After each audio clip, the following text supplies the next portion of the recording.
is a proud member of the Tech Podcast Network. If it's tech, it's here. Listen to other great tech podcasts at www.techpodcasts.com. This is Techwebcast. Computers, gadgets, another geeky stuff. It's awesome. And it's from the future. Follow us at twitter.com/techwebcast And on Facebook and check techwebcast.info for info. Techwebcast. Turn on, tune in, drop on.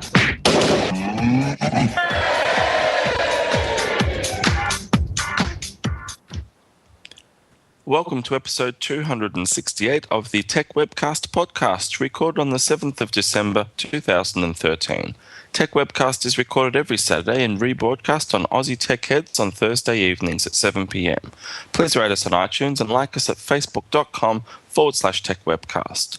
Your hosts today are Brad, Steve, Jen, Jacob, Paul, Brent, and myself, Andrew.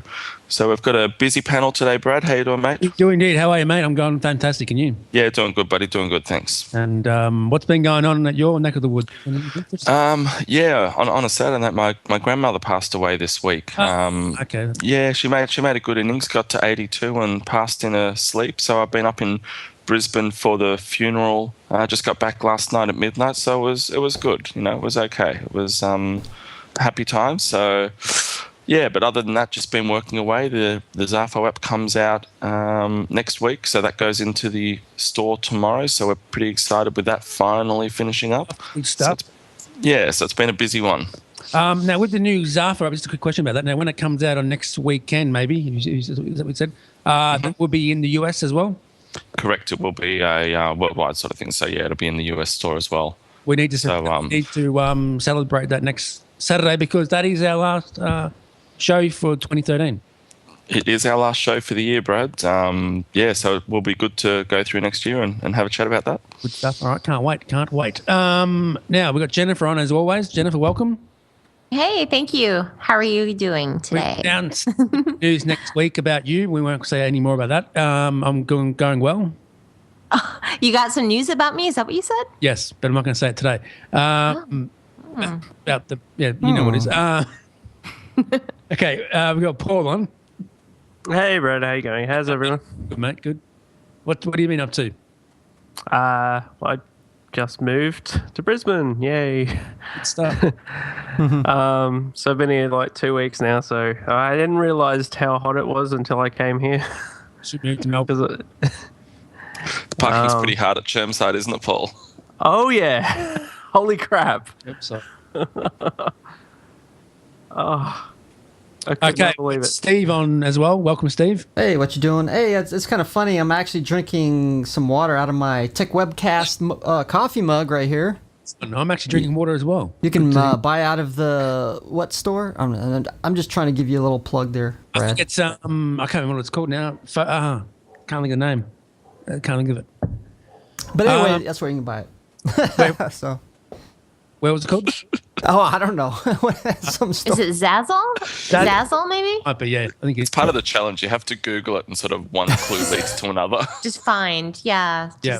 I think it's on the site anyway. It's on the site anyway. I think you need somewhere. Oh, yeah, website, yeah. Website. Okay, who else? Jacob's on. Welcome, Jacob. Thank you, Brad. Good to have you on. How was your day? My day is going fantastic. Thanks for asking me. You're very welcome, Brad. Got your phone. You got a new phone as well, Jacob, set up as well, apparently. Yes, I had to use my old one because for Verizon. Yes, messed up. They suck. They think that phone's a smartphone, which is not. I don't think it's a smartphone. I don't know. I think it's a smartphone. Yeah. What about? I had to use my old AT&T phone because I'm not shelling out $60. That's for prepaid, right? Yeah, they were wanting to do prepaid $60 a month. Wow. I would just go with the normal plan for $60 a month. Well, you can't pay it, mate, because you don't have any money. Right. That's what I'm saying. That if it was $60, why not just use the real plan? Hey, make it into a Kickstarter project. Yeah. There you go. Good idea. Good idea. Also, we got Brent on as well. Welcome, Brent. Good to have you on, mate.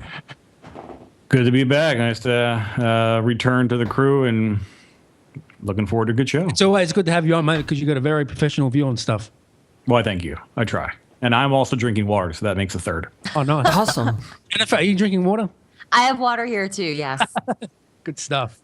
But do you have a Techwebcast mug, though? That's the thing. No. Oh. She couldn't find the store. No, I didn't know what website to go to, so next time. Next time, yeah. Okay, Andrew, you got a new MacBook Pro. Quickly, just tell us a quick brief about that. Yeah, I did. I got the new MacBook Pro, just an 8GB Retina, and been a Windows user all my life. And as I sort of said pre-show, it's been my dirty little habit, that I'm the Windows guy still plugging away with it, trying to do it. And with Windows 8, it's just a pile of bolts. So I've been on Windows 7, but every time I see 8, I'm just like, what a mess. So I thought, let's do this Mac thing, and it was surprisingly easy. The the learning curve coming from an iPhone, coming from an iPad, you pick it up in an hour, a couple of hours. The whole thing. It's really simple, really clean. So I'm very happy with my little purchase there. So did you lose any files that's on your computer and stuff? How did you get all these stuff? Not really. I've been using sort of like sort of like an open office kind of thing for Word and all that sort of stuff. Other than that, most of my stuff these days is in the cloud, Gmail, all these sorts of things. So, I mean, I use Photoshop, but you can get that for Mac, obviously. So I don't think there's actually going to be any file loss. I mean, 10 years ago, everything was Windows. You were stuffed if you were moved from Windows to Mac. These days, do it overnight. It's easy. Yeah, definitely. Plus, you got a new MacBook Pro because that Apple are giving away all their basically all their software with new MacBook Pros. Like the iWork suite. Basically, you get Pages, Keynote, and exactly. Numbers for free. So yeah, you get all of that built in, which is great. So you can literally, as you said, Paul, you can sort of walk out of the shop and you've got everything you need, in your back pocket, which is great. I mean, I prefer to pay a little bit more subsidized and just have all of that stuff sitting on the thing ready to go. Of course, how can you put your MacBook Pro in your pocket? Well, mate, that's a good question. I've got a big pocket. He does. Well, I have to say congratulations on your purchase and on joining the enlightenment, the good side. The dark side. Absolutely. Joining the cool kids. You're one of the cool kids now. I'm one of the cool kids now. It's great. It's a ticket to envy, He's an Apple fanboy.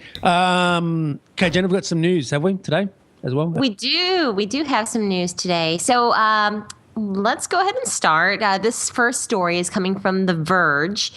Millions of Android users have been deceived by a flashlight app that shares location with advertisers. There's an Android developer, and they have agreed to settle charges with the Federal Trade Commission, the FTC, over a free flashlight app that has been deceiving users. The Brightest Flashlight free app, which is available in Google Play Store, has been downloaded over 50 million times, but a complaint from the FTC reveals that the seemingly innocent app actually transmits precise location data to third-party advertisers alongside a unique device identifier. The one thing about this is that it deceived consumers because they shared the data before users could actually disable it. So that's pretty sneaky stuff, I mean, I have Android. I use both Android and iOS, and fortunately, I have not installed this app. My recommendation is people just need to really take a look at the developer, do their research on the app. But in this case, it seems like it was just well hidden. They weren't telling them that they were doing this, and I'm not certain if it was in the agreements. When they sign it, I guess when they download the app, I'm not sure if it was on there, but. Pretty sneaky stuff. Not too cool. It would drive me nuts. It would drive you nuts?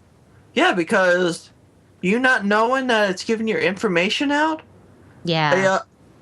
Like Brad says, sometimes it leaves you want to smack your head against your desk or your table.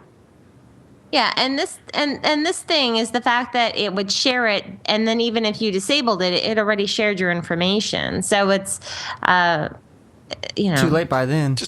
So just coming from a devil's advocate perspective, just the other side. I mean, if there's 50 million people have downloaded this thing, it gives away your location. But isn't there a benefit in that as well? I mean, if I'm going to get ads that are served up to me about, buy one steak, get one free for somewhere 1 kilometer down the road, it's more relevant to me than something like that, for a restaurant in Los Angeles, as long as they're not sharing my individual, personal, my name, all that sort of stuff. If all they're doing is saying, this is a user, this is the user's location, personally, I'm okay with that because it means the ads are going to be contextually relevant.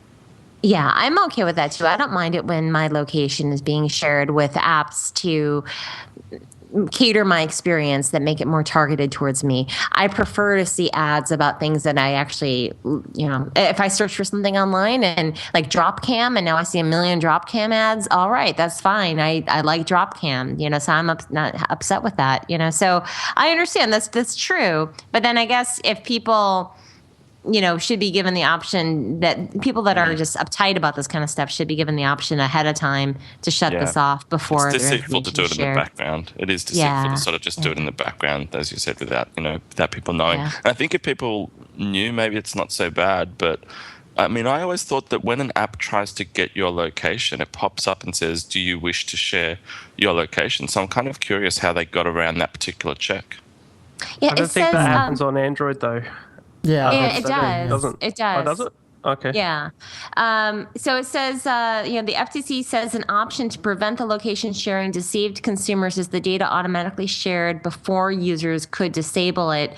So I guess, the thing is, the app would launch and then you have, where you have to select if you want to share your data and you check the box. I haven't installed this app, but that's what I've seen in other apps. And the thing of it is it would already share it and send it out before they check the box, I guess, or unchecked the box perhaps. Yeah. I have an idea. A remedy might not work, but it might be a good idea.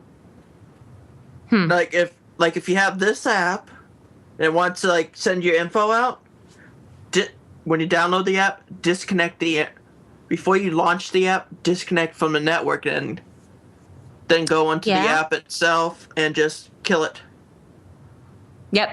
Yeah, you could always disconnect from the network and go that route. Reconnect afterwards. Oh, just don't use it at all. Yeah, we just don't use it at all. Just watch what you're installing. Exactly. So do you use Highlight at all, Jennifer? I do use Highlight, yeah. What do you think about Highlight? I live in a market that not too many people use it. So the same 10 people pop up over and over and over again. Yeah. And it's kind of boring for me. But however, when I was traveling to San Francisco, everyone used it. And it was so cool to see. Even I saw Robert Scoble driving down the road. Oh. I mean, it was really fun just to kind of see, oh, look, there's that person, and see where they work and kind of network. And I loved it. But here in Greensboring, I call it, Greensboring, North Carolina, I'm like one of 10 people that uses the app. So how about you? Yeah, I like it. It's a good app. A lot of people come up near me when I'm out and stuff and that sort of thing. It's pretty good. Yeah. But I hope they update it very soon. I hope Paul does some more stuff on it. But yeah. I sort of get the same thing as you, Jen, where you've got like 10 people. It's the same people for me pop up all the time. And I've kind of already made a choice as to which of those people I want to connect with. One of them, believe it or not, was Brad Techwebcast about 12 months ago. Oh, that's how you guys met, through Highlight? There you go. Wow. What a great story. Why did you bring that up? It's better than saying we met online at an internet dating site, Brad. Yeah, it is. It is. You met via Highlight. I'm going to give people ideas now. But look, I think if somebody like Facebook took the Highlight functionality and added it, I wonder if that would be just really scary, or if it would be a really good product with the number of people that they actually have on their platform. So it would be more, relevant with millions of people. Yeah, it's interesting because even the Highlight app kind of that integrates with Facebook, and you see what people like and you see what you have in common with them. So if Facebook were to do that, then it would be you probably would have people highlighting or popping up every which way you turn, I would imagine. So it might be too much, maybe. I don't know. But I guess people would have to opt into it. So maybe, I don't know. Yeah. It'd be interesting if Facebook did it. A cyclone full of people. What about you, Brent? What's your view on all this?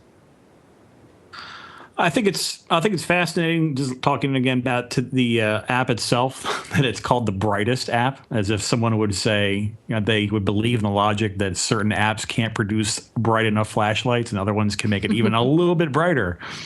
But I think the typical business model for these flashlight apps has been advertising, in the sense that you get a banner ad. So for them to say, we'll show banner ads to get your free flashlight app, but we'll also steal your location and won't even tell you about it and give it to advertisers, that's just unacceptable. I hope this becomes a criminal thing. All right. What about you, Steve? Yeah, they should, they should at least tell you, like they do with, like with the iPhone. It says this app wants your location. And, of course, with Android, I don't know if they do that.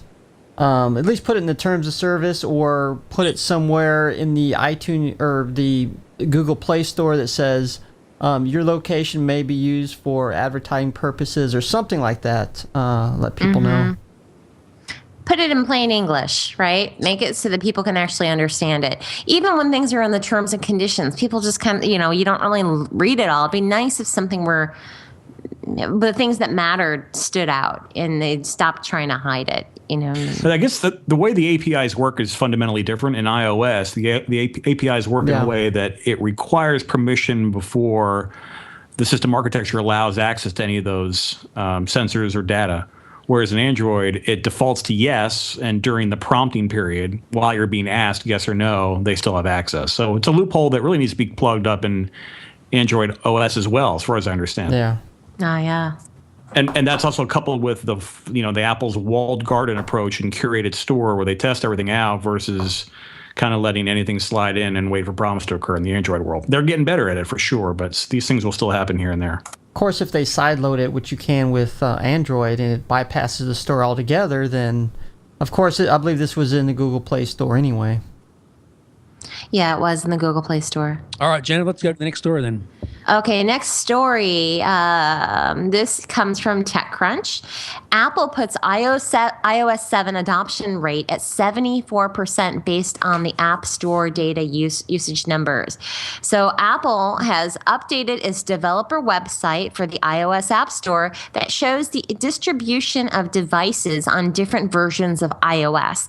And now iOS 7 commands a significant lead with 74% of devices are using the iOS 7. So that's pretty awesome adoption rate. 22% is using iOS 6, and 4% is using, I guess, anything before iOS 6. So to kind of compare in regards to Android, the latest version of Android is KitKat. 1.1% of users are using KitKat, and you have over 50% of users using Jelly Bean, 18% using Ice Cream Sandwich, less than 1% using Honeycomb, 24% still using Gingerbread, and 1.6% using Froyo. So there's a lot of segmentation. So that, that's really something awesome about iOS is the fact that, they're already at 70%, 74% for iOS 7. It really makes it easier for developers to focus on what they need to do rather than trying to build an app to, cater to a million other OSs, So, well, I love iOS 7. I'm not going to go back to Android. I know that for a fact. Paul, what do you reckon? You got an iPhone, Android phone? Yeah, I got both. I'm probably happy with iOS 7 at this point, but I'm also interested in the fact that they're trying with KitKat on the Android side to actually make it more available for older devices, but the fact is it's the carriers involved with these phones that actually restrict those updates. So it's really it's Google's vivid dream to make it available over the same sort of phone and handsets they have on iOS, but it's truly a impossible task, I think, because there's just too many of those devices. Whereas, people like people like Microsoft, and you got Windows devices that, are pretty much in the same boat with fragmentation as well. So it's no surprise to me that because iOS has a handful of devices. So yeah, definitely. Yeah, definitely. All right, Andrew, what about you, mate? Yeah, I think it's to me those numbers are massive. 73%. Or 74 on iOS 7, and you've only got 5% who are outside iOS 6, so lower than that. We started doing our app, and we actually support iOS 5 and 6 with our app, and obviously 7.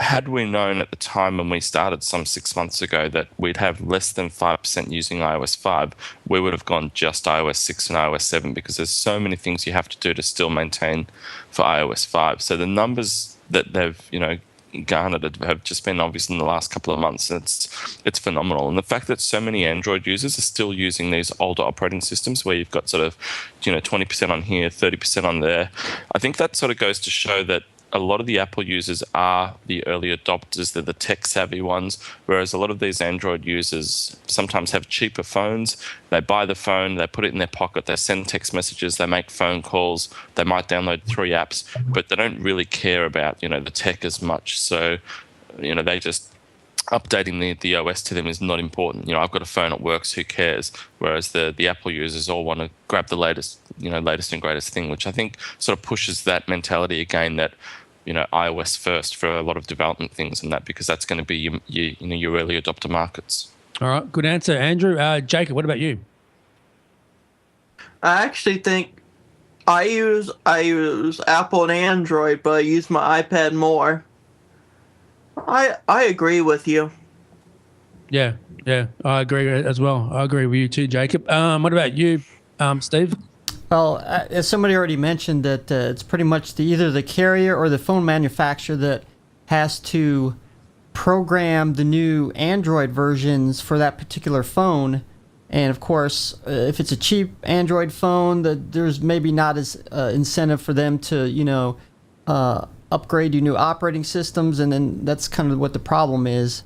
Where, of course, with the Apple ecosystem, they don't usually have maybe 1 to 3 phones that they can make the new versions for, which is a lot easier. So adoption rate is far more quicker, I believe. All right. What about you, Brent? What do you reckon? Couple points real quick. The first thing I heard is way back when they were negotiating the initial iPhone offering in the States with Singular, which became AT&T. This was a big negotiation standpoint that Apple said, we want to control all updates. We want to push them from our servers direct to the devices without any carrier interference. And the deal almost fell apart because of that. And finally, Singular relented and AT&T had to go with it. So Android competing in a different environment is with carrier updates is tough for them because they don't have the same luxury that Apple does. The adoption rate is fantastic, 74 versus 1%. That's insane.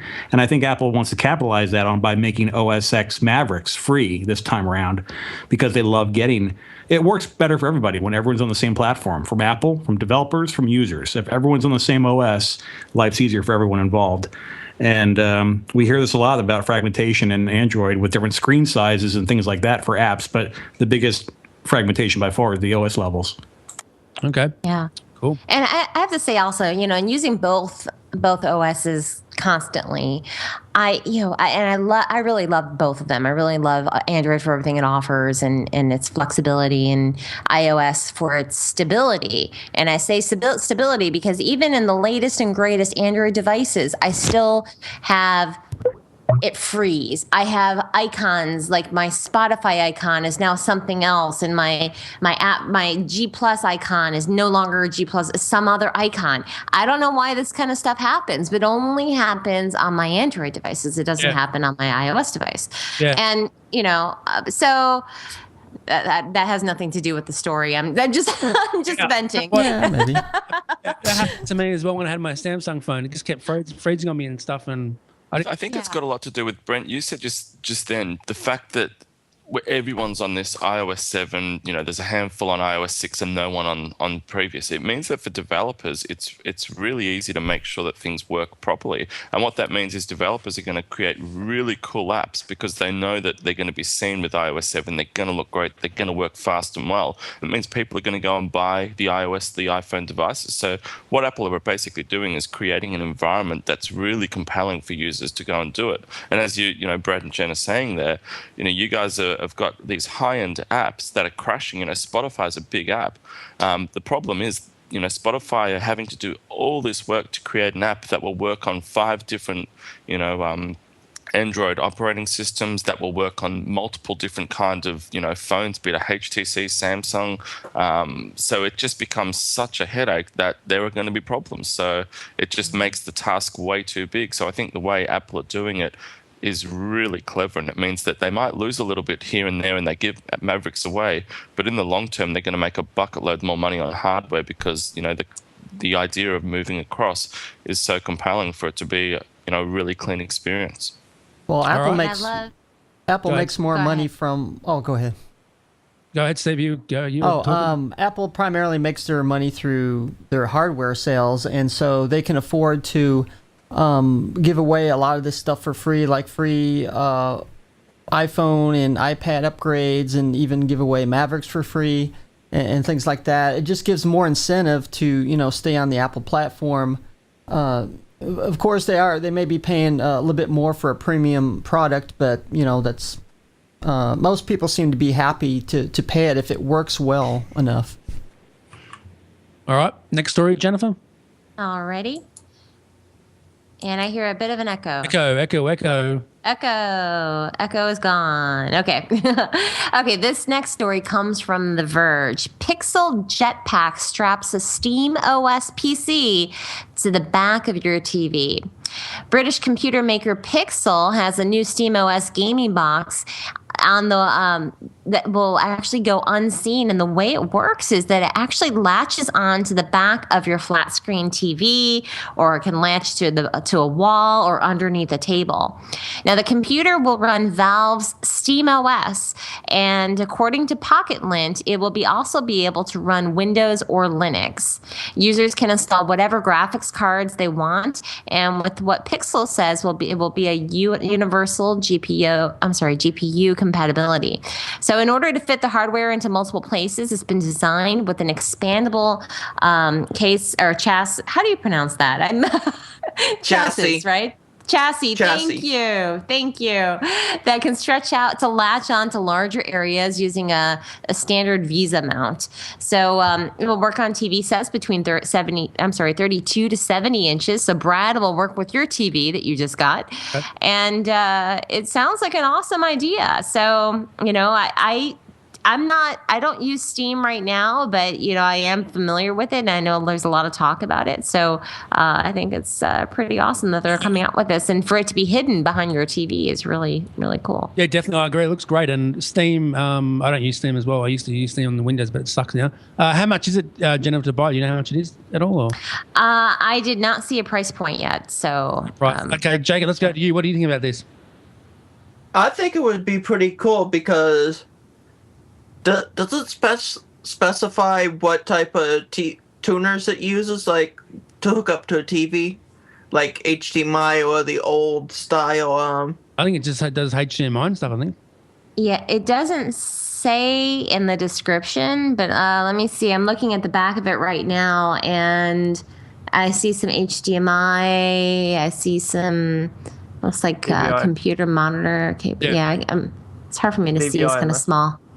You see that? Okay. Yeah. DisplayPort as well. Yeah, DVI and HDMI. So there you go, Jacob.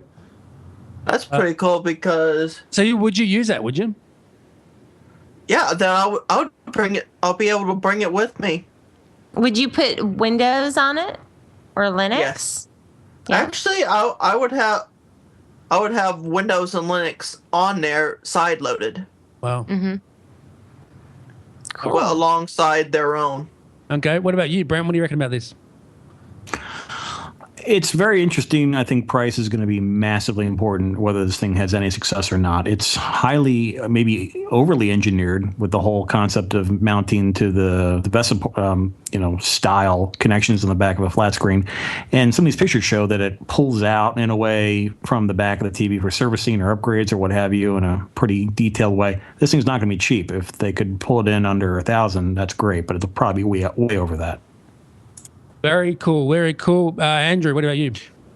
Yeah, I think it's a great step in the right direction. I personally wouldn't buy it. I'm not that keen. I like the concept, but I think it's an early product. I think this is definitely going to be around. There will be a point in time where you buy a TV and it's basically going to have a full computer built into it, and you choose what the OS is. I've got a friend of mine. He's got a TV, obviously high def, and they have an Apple TV. Sorry, not an Apple TV. They've got a Mac Mini, and they run their Mac Mini connected to the TV. So all of their Spotify, all their movies, everything they do, they just run straight through their television. Yeah. So it's basically exactly the same sort of setup with a a Mac Mini running through it. And he said now they've done that, since they've done that, they still watch the digital TV. But he said if they went back to without the computer running everything and, downloading stuff in the background, grabbing all the latest shows from the States, he said that the TV would just be like an old box, the amount of functionality they've got from it. Do they have Foxtel? No, they don't. They don't see any need for it because all of the shows that they want, they set them up to download overnight from the States. So, episode 2, series 3 or whatever it is, and you wake up in the morning and bang, it shows you here's the 6 shows ready to go. Watch what you want when you want. I love the Apple TV. I don't really download much stuff. Yeah, but they're using the Mac Mini to do all of this. So it's basically a full computer setup to the TV. Yeah, definitely. So I think and I've seen the functionality they get. So what these guys are doing, Jetpack, is great. And as you said, Brent, I think there's a lot of money going to be gone into buying these early ones, but I think they're really paving the way for the future. What size TV do they have? Do you know, Andrew?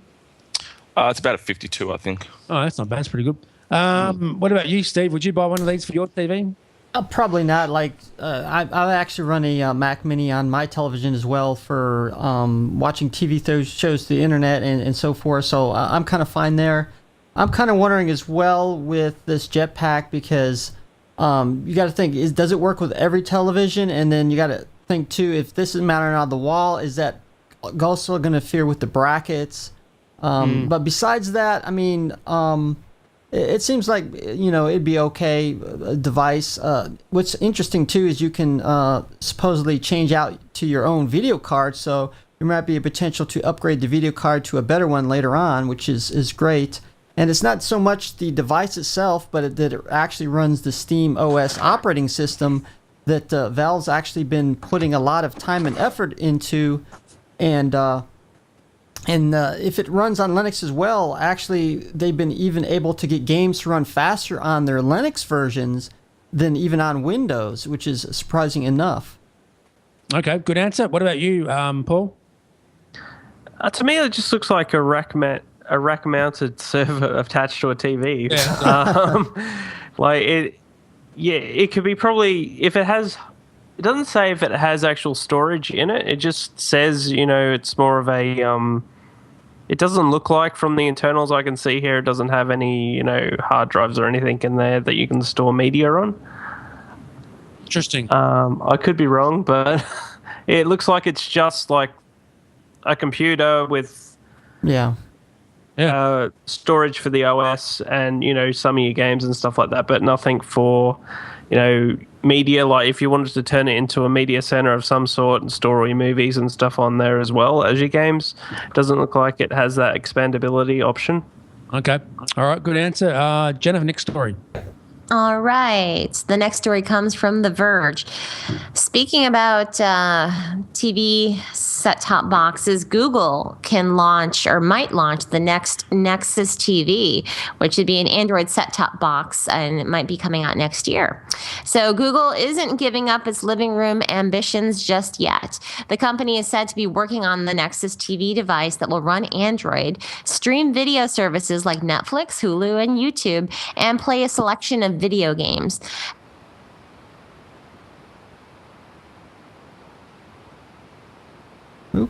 Anybody there? Half of next year. Rumors, to go on, of a Google-made Android set-top box go all the way back to July of this year, when the Wall Street Journal reporter reported that such a device was demoed by Andy Rubin at CES in Vegas earlier in the year. So there's definitely, there's some other rumors out there, and it sounds like this is coming. So what do you guys think of having a new Nexus TV device? I don't think I'll get one. I'm sick with the Apple stuff. Jennifer, what do you reckon about the Chromecast and that? Do I use my Chromecast? Yeah.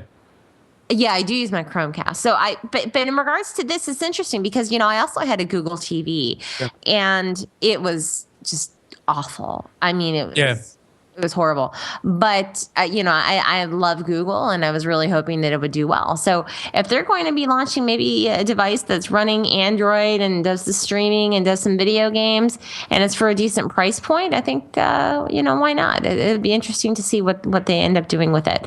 It's not, maybe it's going to be a more robust version of the Chromecast. It offers some more features. But I love the Chromecast. Yes, I do too. More gadgets to your list, Jennifer. Yeah, more gadgets, exactly. Like I need more gadgets to watch TV with. I already have so many. Interesting. What about you, Andrew? I think it's great. I think the Apple TV is a really, really slick, fantastic device, and I think it's going to be really healthy if Google can come out and present a formidable competitor to that device. Personally, I don't have a Chromecast, so take it with a grain of salt, but I think the idea of Chromecast to me just feels a bit cheap and tacky. I'd prefer to pay $100, $150 for a decent, Google TV platform rather than just a $30 sort of USB Chromecast device. So you reckon the Chromecast is from what I've seen, from what I've read, I've had a look at the YouTubes and that. I think it's good, but I don't think it's anywhere near the level that Apple TV are at. And I think an Apple TV costs $100, a Chromecast about $25 or $30. I think when you're sort of talking that money, the money doesn't matter as much as what the functionality does. So I'd love to see Android come out. I got to say one thing about the Chromecast real fast. Just throwing this out there. The thing that works well about the Chromecast is it's a $35 entry point. But the thing that I really like about it a lot is that anyone can, as long as they're on your Wi-Fi network, can go ahead and launch their phone, pull up YouTube, and sling it over to that Chromecast. So, or, let's say, I don't know. It's like, it happens to me a lot. Like when I'm around a group of people and, have you seen that video? And then you could pull out the phone and just hit, throw it over there. So it's really nice if you're in a group atmosphere, in my opinion. And it's just so convenient just to be able to do it just from your phone and not have to open up anything else or navigate to anything else on the TV. You just open the app on the phone, hit the button, and boom. I really like the display of it too, though, the different pictures that show up on the screen. Yeah, those are pretty too. They're different. So, Andrew, you're a no-go for the Chromecast, and you wouldn't use it. I think it's good. What the Chromecast does, as you sort of said, Jen, is it really emulates that AirPlay that Apple TV have, which is great, and I think that's really good. As far as the Android or the Google TV, I think that product is going to be really good. That's going to be really compelling, and I'm really looking to see where they go with that. And being able to have, as they sort of said, arrangements with Hulu and other streaming services, I think that's going to be really fantastic, and it's going to be good for competition as well. If they can go out and create a device that can really match it with the Apple TV, I think it's going to be really healthy for the marketplace. Mm-hmm. Okay, what about you, Brent? What do you think about this? Well, like Jennifer was saying, the original Google TV, even before public release, was widely criticized in the tech press as just having a very inelegant experience, and the return rate was astronomical. The Nexus Q, it looked really cool, but it was just another flop. It didn't do what consumers wanted something like that to do for the living room. I think the Chromecast, at least as a concept, has got tons of potential and is widely liked, especially considering the price point. It probably doesn't have a whole lot more potential, but they're showing that they understand the fundamentals are there. Keep it basic, keep it simple, like Apple's done, and you usually have some success. So I'm looking forward to seeing what they come up with next, because I think they've learned from their mistakes, and the next their fourth product for the living room for TV should be a good one. So you have a Chromecast, don't you, Brent? You love it, mate. I have two. It serves exactly what I want it to do, and for the price, it was so easy to buy one and fall in love with it. It was no doubt to get a second one, and I use them every day. It's exactly what I want, no more than I need, and I'm very happy with the price. Maybe you should looking into getting one, Andrew. Maybe one day. Yeah, I've got a number of sort of Google devices and Android and stuff. So I think maybe next year. I think it is definitely something I should grab a Chromecast. I think particularly for the AirPlay and stuff like that. The equivalent of AirPlay. I think it's definitely something that has value. So it'd be good to have a look at that. And certainly I'll get this Android or Google TV when it comes out. Really? One small thing I'll just add real quick is that I've got maybe 6 ways to watch Netflix on a particular TV set, and I'm always opting for Chromecast first, just because it's so simple, basic, easy, and fast. Yeah, I agree. I want Netflix in Australia. Okay, what about you, Jacob? Well, I would use the Chromecast. I just put mine in the drawer. Yeah, well, I bought... You're an idiot, mate. I bought that. You bought him that. Brad brought him. Yes, I did. I mean, I tried it out at least, but Sage. Wow.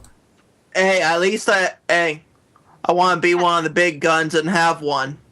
You know what, you Brad, your Chromecast that you gave Jacob is in the drawer next to the phone that I bought Jacob. Yeah, so, it is. What a waste of money. I know.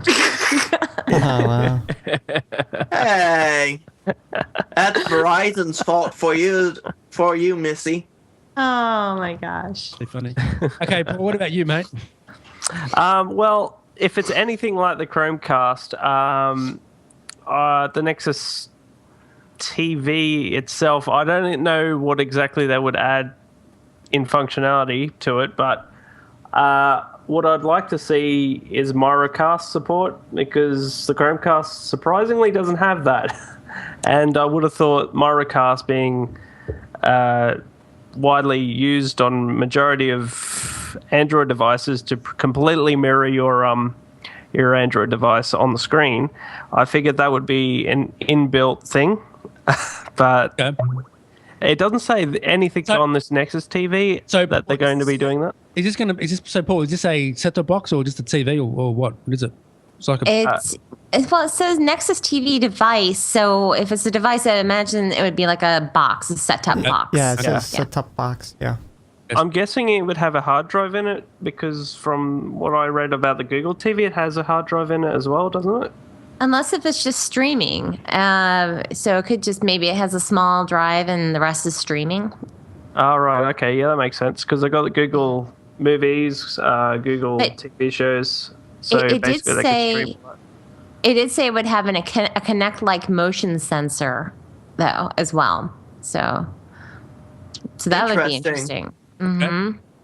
All right. So, Brett, have I asked you yet? You did. I did. Okay. All right, Jenna, let's go. Let's go to the next story. Okay, the next story is from The Verge. Al Jazeera America now on Time Warner Cable and Bright House as it works to gain viewers. Al Jazeera America, the U.S.-based news outlet, went live a few months ago.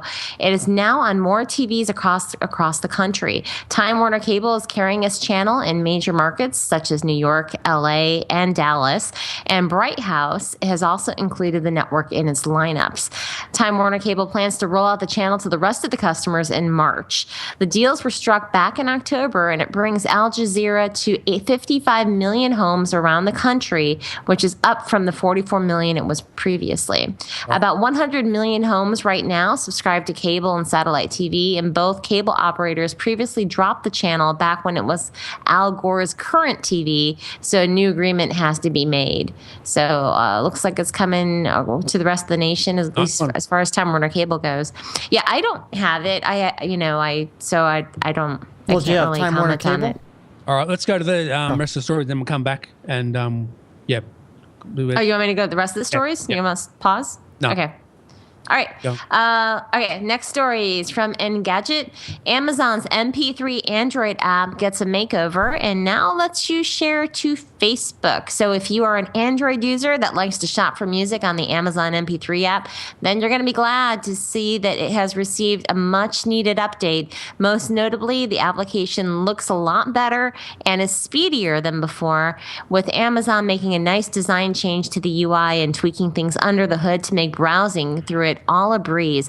The new version also brings the option to share what you're listening to your Facebook friends, as well as a fresh widget that allows you to have quick access to recently played tunes. It is available now in Google Play and the Amazon App Store.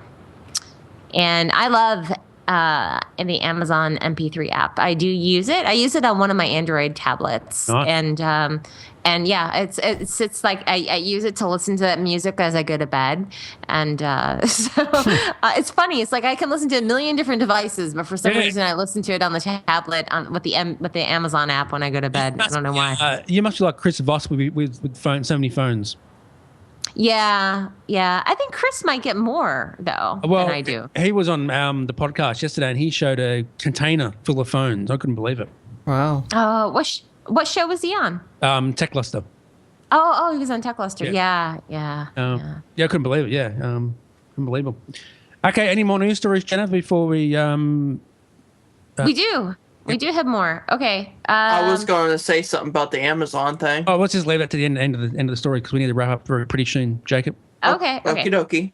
Okay, so the next story is from Engadget. Light strap, an iPhone case that's all flash. Evidently, Engadget had hands-on with light strap, and what this does, it is a case that wraps around the phone, and it gives you amazing flash, so much brighter than what you currently have. It says that the LED array promises to light over 500 photos with the flash 10 times brighter than the iPhone's native camera. So they gave it a shot, and in the story, if you want to take a look at it and Engadget, they have some pictures that shows what they took with this on, and they were in a very dark place, and the pictures turned out outstanding. So definitely something you might want to look out. They have a Kickstarter page as well, and the name of the device is called Light Strap.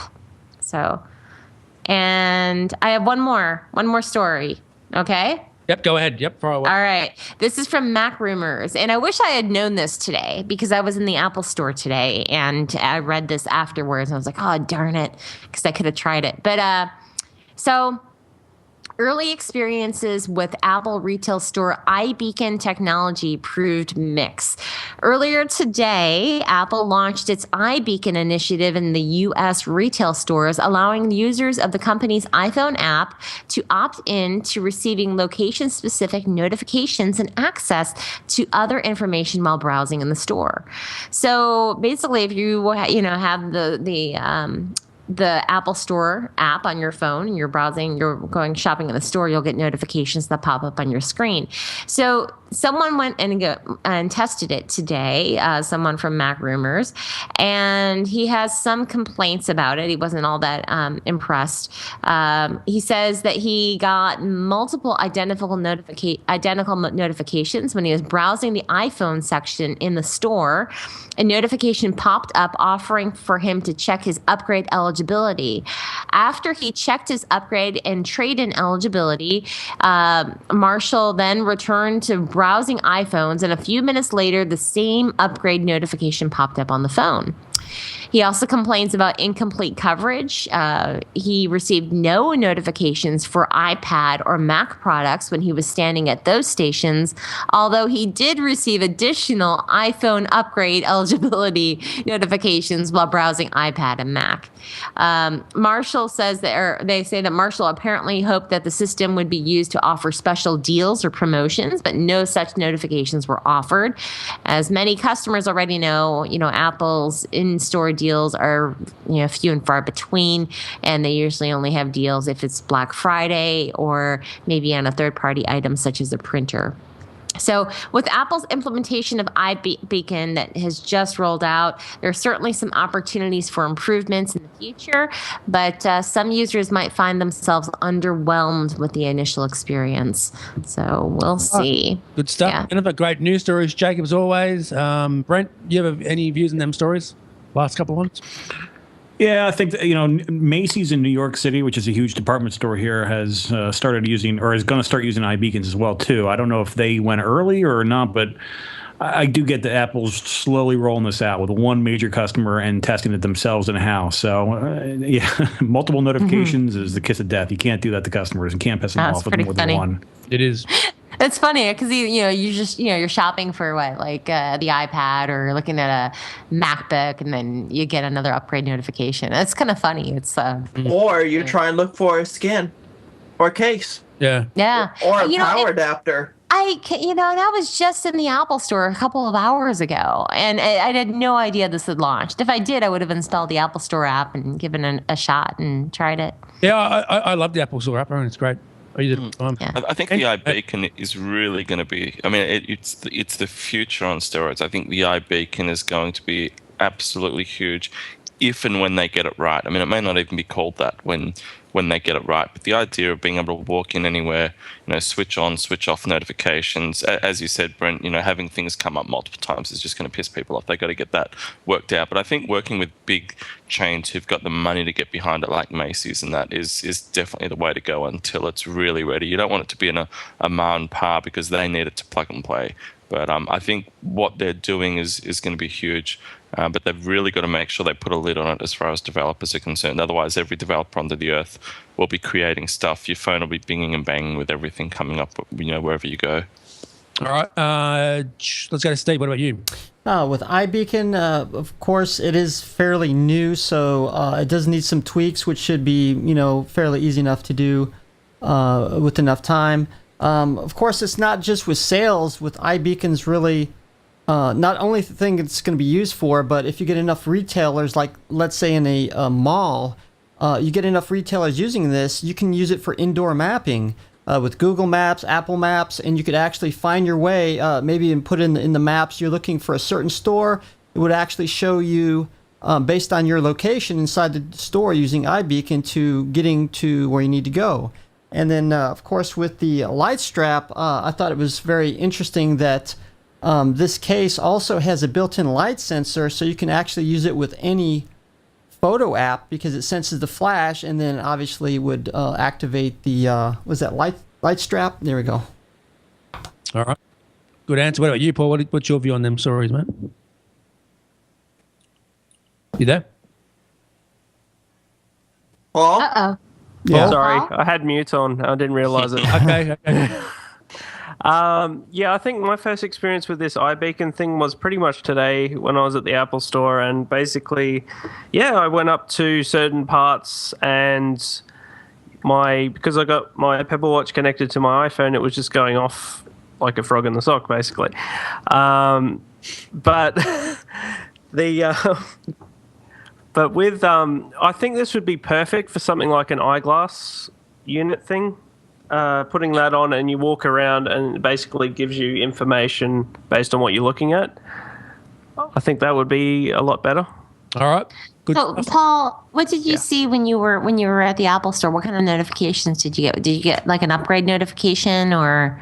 No, I didn't get that type of stuff. It was just pretty much you are standing at, the iPhone section. This is the current model you're looking at, sort of thing. And it just an iPhone in front of me.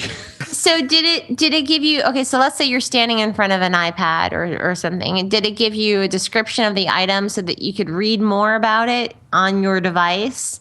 Like that kind of stuff? Yeah, pretty much it'll send a notification saying this is an iPad, this is exactly what you're looking at right now. Surprisingly, its pinpointing is pretty accurate. Like you walk around, it sort of determines where you are, but it doesn't notify you until you actually stop at the item. Interesting. So that was pretty weird. But if you're That's cool. If you're walking past it, you don't get notified as far as I know. But if you're just standing there for a while looking at it, you suddenly get notifications. I might have to try this out when I go to the Apple Store. I think this sounds fun. I need to go back to the Apple Store. Yeah. Yeah, this sounds fun. Jacob, would you use this? The iBeacon? Yeah. No, because right now, to me, it sounds like a little bit of a nuisance. Oh, not to me. Put them around your house, Jacob. So, when your parents are in the kitchen, you could say that is the knife drawer or that, Exactly. And you can use that new phone that Jennifer got you, Jacob, for it. Yeah. Yeah. I don't think that will work. All right. Okay, Andrew, let's wrap up, mate. And ICV, brief information on that, mate. Yeah, we do. Actually, our friends down at icetv.com.au, they have got a very special deal for us. Just before I run through that, though, those of us who, I'm not sure how many of us actually know what the IceTV platform is and what it actually does, but it's basically an online TV guide where, similar to other products, you can go out and instead of just recording the latest TV show or something, you can actually grab the whole series. So you can series link things just like using a TiVo.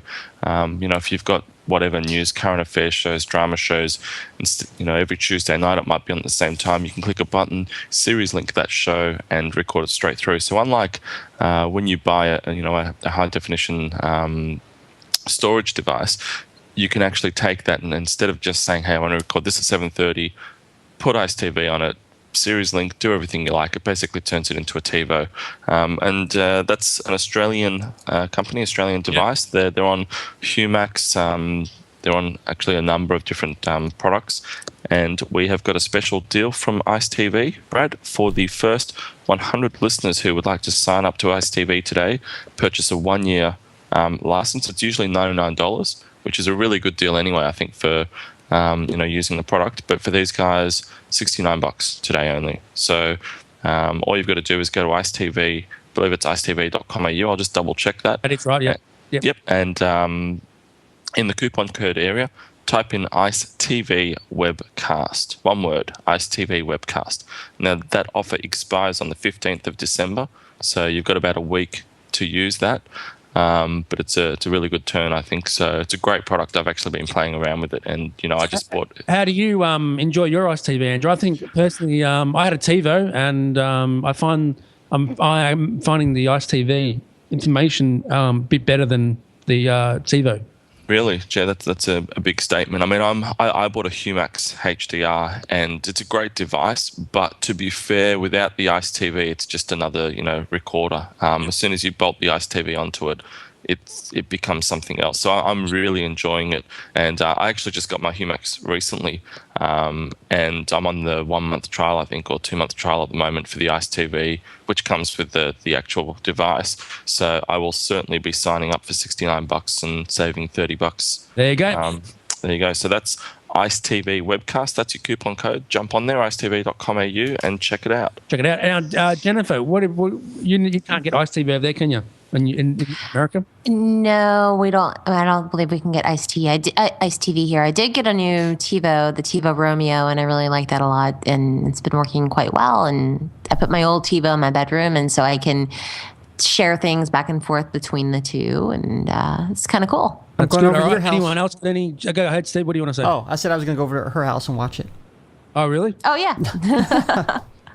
He's coming over now. I'll be right over. Andrew, have you been recording many shows on your new PVR? I haven't really spoke about it much. To be honest, not really. I mean, I kind of bought it just at the end of TV season, really. I mean, we've just gone into in Australia. You kind of have over the summer, TV goes flat from about a few weeks ago to sort of February. So I probably won't use it that much. I've really bought it more for being able to record Formula One events and things like that, which quite often happen late at night or early hours of the morning. But also just being able to record whatever the big drama is at 8:30 at night, because sometimes I'll get home late. Haven't used it that much. I've used it a few times, so I've certainly tested it. But I'm going to get a lot of use out of that next year, that's for sure. Do you want to explain to people what happened when you set up? You actually just plugged it in and didn't?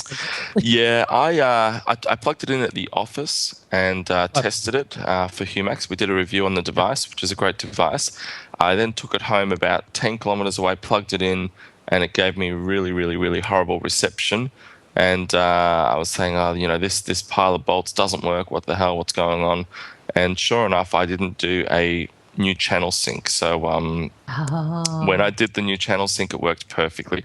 I honestly did not think that in the same city, only 10 kilometers away, which is probably about 6 or 7 miles away, there would be a big issue with having to do a re-channel sync. But Brad suggested I give it a go, and what do you know? It worked like a treat. And then my wife says to me, "Oh yeah, obviously you have to do a new channel sync." I'm like, "Thanks, honey. Where were you?" You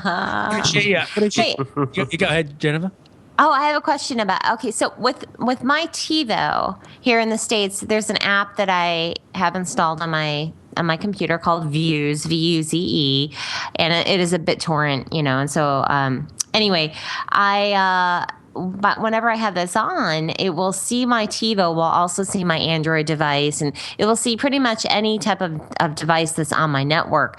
And I can download something, a file, and then drag it onto my TiVo in the Views app on my Mac, and then it will transfer that over to the TiVo.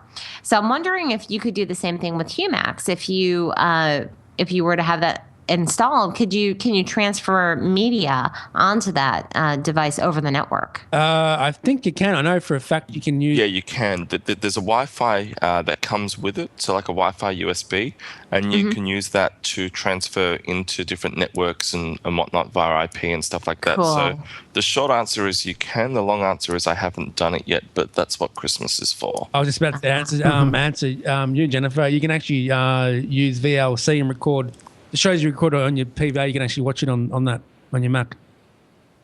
No, I don't really watch them on my Mac. I pretty much watch them on my TV. But there's certain things that I'll watch that I do want to watch that I'll download that I want to watch on my TV. So I'll transfer it to the TV all the time.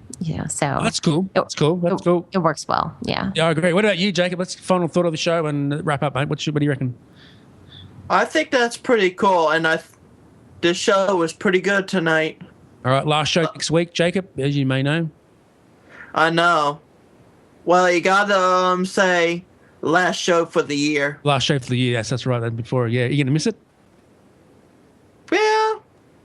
But there will always be more. Oh, there will be more. They come back on January the 4th. I think that's correct. And the 4th. Yep. Okay, Brent. Final thoughts of the show, mate, and your opinion on the TiVo and stuff. Looking at the list of stories, I'm thinking we had a good mix of news. All different kind of subjects and topics got hit, and I'm looking forward to returning with everyone in January. Yeah, definitely, for sure, mate. If you're free next week, come back on for the final show for 2013. I will be there. Good stuff. Okay, and you too, Paul. You're always welcome to come on next week as well, mate. All right, no worries. Where can they get hold of you and stuff? PCarry12, obviously on YouTube, Twitter, and obviously Google+. All right, good stuff. Any new videos from you soon, or? Well, I'm planning on rushing out like 10 that I was going to put out during the year, but I didn't have time to do it. Wow.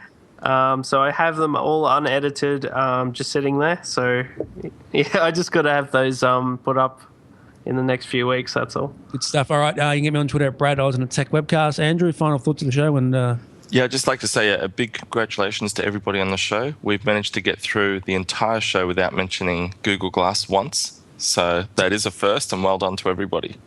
Well, you know why we didn't mention it? Because there was no news stories about it. Yeah, I know, but usually we'll always try and dig up something on Google Glass. That's for another show. Yeah. Maybe. And yeah, you can grab me at zafo.com/@Andrew and on Facebook and Twitter, Cunning Drew. And also the Zafo app will be out next weekend, maybe. It will. We're putting that through to store at the moment, so hopefully we'll be able to let everyone know that will be out and about next week. Yes, the wait is over, Andrew. You've been working hard on this project, mate. Yeah, it's a long project, so by successful or not, it'll be great to be over and put it behind. Yep, definitely. I'm sure. I hope you will download it when it comes out next weekend. You will download the app. Yeah, download the app. Everyone. Yeah, everyone. I agree. Everyone. Steve, what about you? Oh, download the app?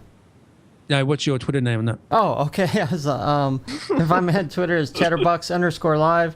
Great show. And just to ask you, of course, you said next week's the last show of the year. So that means on the 21st, you're not going to have a show, right?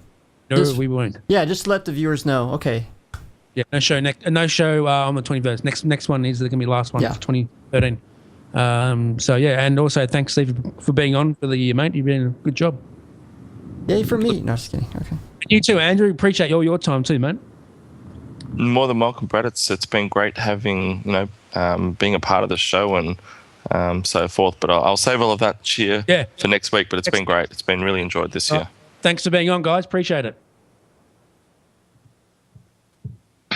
Hi, Glenn from Aussie Tech Heads. Join Will, Eric and myself as we bring you the latest, most up-to-date important tech news that affects you from Australia and the world. A weekly podcast available each Friday through iTunes. Watch the live stream recording of the show at live.thesecrethub.com each Thursday night 7:30pm or GMT plus 10. Call in live via Skype or chat in our lounge. However you get us, just make sure you do. Listen or visit our website for more information, www.aussietechhead.com.au. Aussie Tech Heads, Australia's longest running tech news podcast.